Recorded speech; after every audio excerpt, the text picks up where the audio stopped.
And Jesus is alive. Sebo wabachi. What happened to you, gentlemen? I was being wished by a stepmom. Agamba yalogebwa muka kitaawe. Yeah, Pastor, it was in 2015. Jali 2015.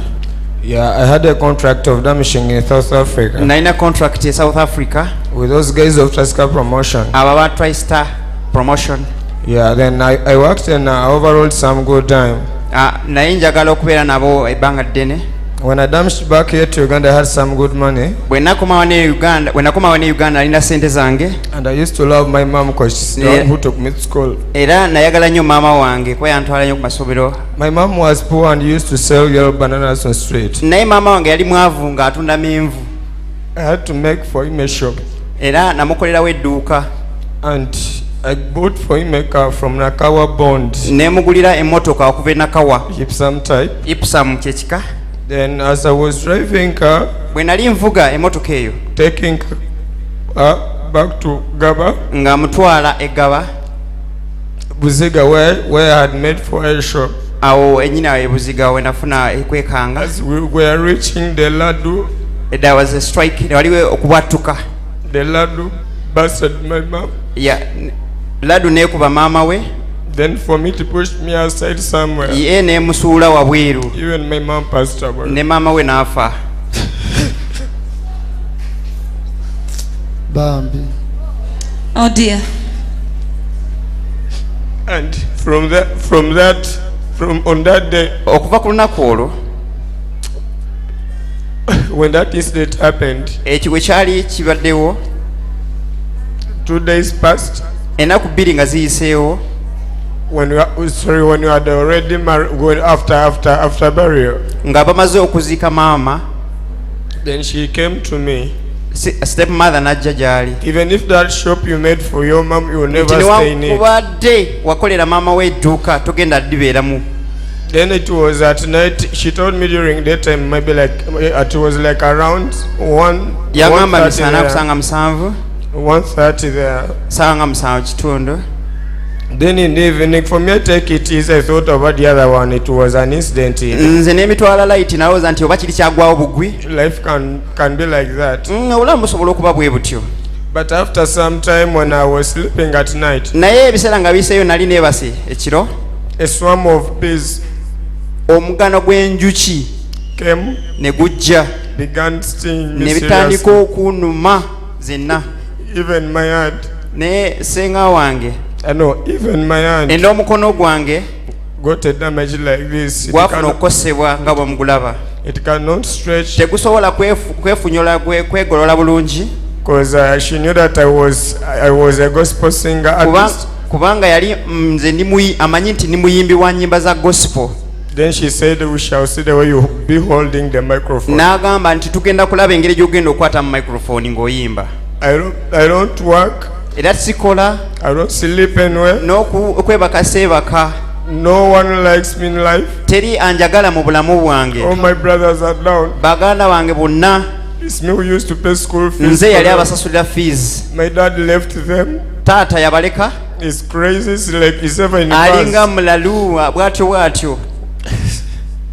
He's a drunkard really. Musajja mutamivu. Pastor, I came from Masaka. Naviridde Masaka. Up to here. Okutuuka wano. I don't sleep in 2 houses. Era tisobola kusula na mu nju. Because whenever I sleep into a house, bwengezaako okwebaka mu nju bwenti, there is a sound which comes. Waliwo eddoboozi erinzijira. I feel something onto my throat. Mpulira ebintu ebimusojjasojja mu bulago bwange. Nga binsojjerera ddala. Whereby I begin shouting. Era ntandika okuleekaana n'okkaayana. Era my people chased me on. Era abantu bange bangoba. Then I came from Masaka with 3,000. Era natambudde okuva e Masaka n'3,000. And there is an old man who directed me. Waliwo omusajja omukadde eyampadde endagiriro.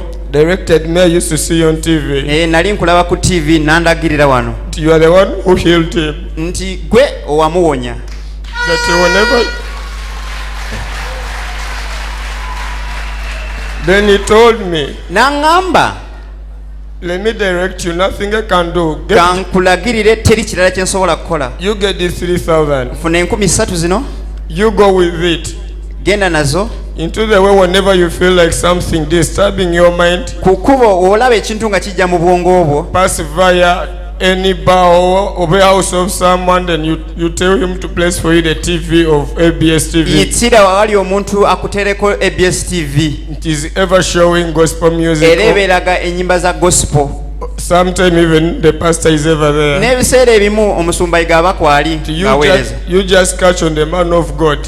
Go and see, genda olabe omusajja wa Katonda. That stuff will go away. Ekyo ekintu ekikuliko kijja genda. Because everyone, even me, saved my life like that. Kubanga ye musumba ye yawonya obulamu bwange nze. That's what I can say. Ekyo kyonna kye nnina okwogera.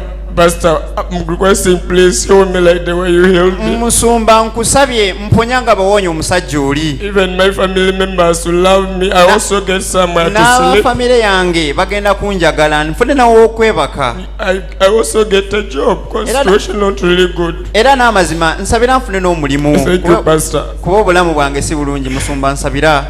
Kati engalo zakakanyala n'omukono nikukakanyala. Hands stiff together with the hand, with the arm. Yes. Kituufu musumba. I cannot stretch my hand, Pastor. Sisobola kufunyulula ngalo ezo okuzigolawo ne ziggwawo. Yes, Pastor. Ye tanjagaliza kwata ku microphone because even my fellow artists whom I used to sing with now, they nicknamed me a name. They could call me Kakono. Era ne bayimbi bannange be twali tuyimba nabo gospel bantuuma erinnya Kakono. Oh dear. Kakono. Osobola okuguta. Can you let go? Can you let it? Wadde obulumi bungi naye gugumiikiriza. Much as you have pain, but you'll be patient.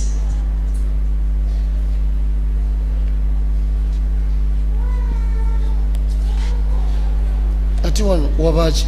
What happened to you? Why? What's this? Pastor, it was the same day. Lunaku lwe lumu olwera. Still even that's when I got the injury. Lwe nafuna ekiwundu kino. Even here, that's why you're saying even this. Ensonga lwaki olaba wano walugalo lulwe. I don't know how even the lines came in. Simanyi line eno oba yajja etya.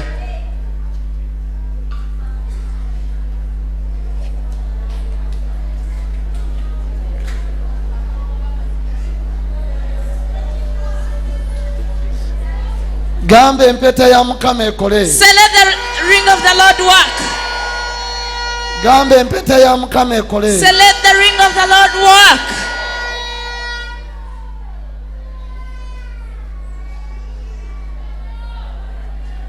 Egumba lino.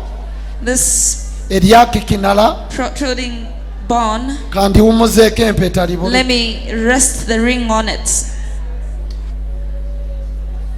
Omusuwa gyonna gyereega. All his veins are stiff. Jango decide yen cameraman.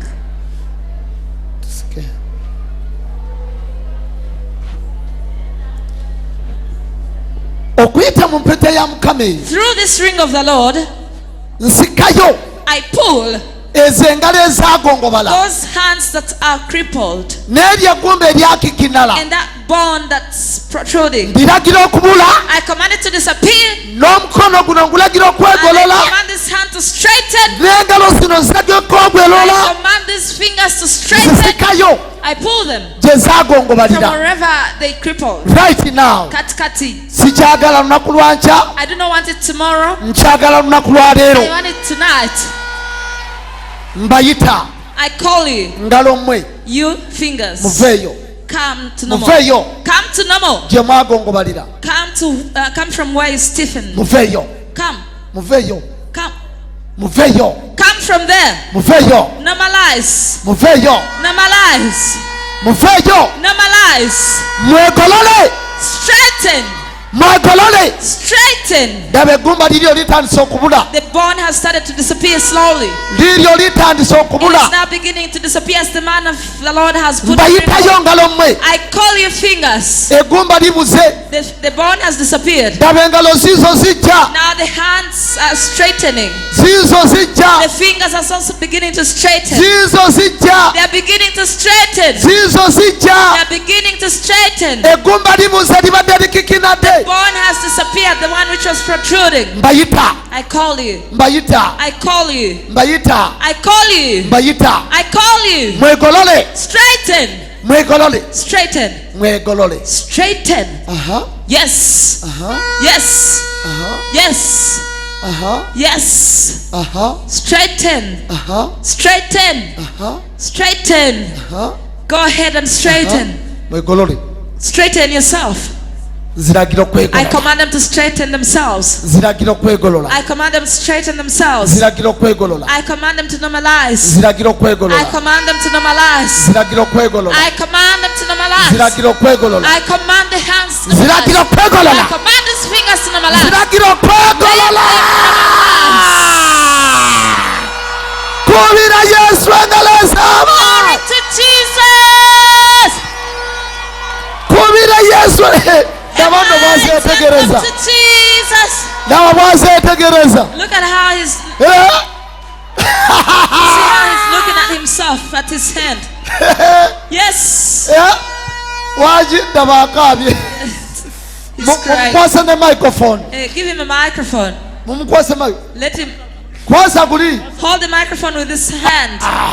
Yes. Shout hallelujah for Jesus. Eh? Yes. yimbayo n'akayimba ku bwali oyimba Sing a song I'm Oba not olina to k'omanyi. sing. Or Aha. any other gospel song you'd Yimba. like to sing. Yes. Yeah. There's no anywhere I can send my thank you to Pastor Ega. sina ngeri gye nsobola kugamba musumba nti nowebale. I'm really very happy, but I don't believe this is like a Bannange kino sikikakasa. Pastor. Musumba. The song is yours. And I promise, Pastor, Era nkusuubiza you musumba. have done this for me. Please, Pastor, nothing I have in my life. I'm going Sina kyenina mu bulamu bwange. allow me, sir, to compose a song to you. Nzikiriza nkolereyo oluyimba. At least, Pastor, insert me some little money. Make an audio and a video, sir. Era obusente obutono bwengenda okufuna nja kukola mu kopi nkuweeko. But let me give you this capella. Era kankuweeyo ka sample kano. Because a real musician sings for what is really singing naturally. Omuyimbi owa namaddala ayimba ku ebyo ebibeerawo.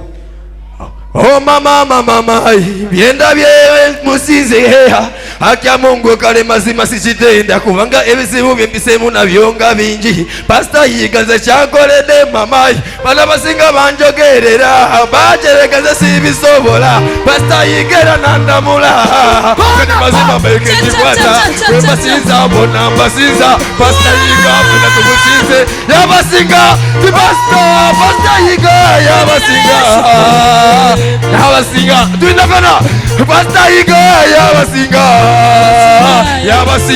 Pastor Iga yabasinga baba yabasinga Pastor Iga mama yaoja yabasinga aka Mungu sibizikirira se yabasinga aka Mungu njagala katondono yakutonda kale nakusindika kukumire fera aka Mungu ze sina kye kugamba ona.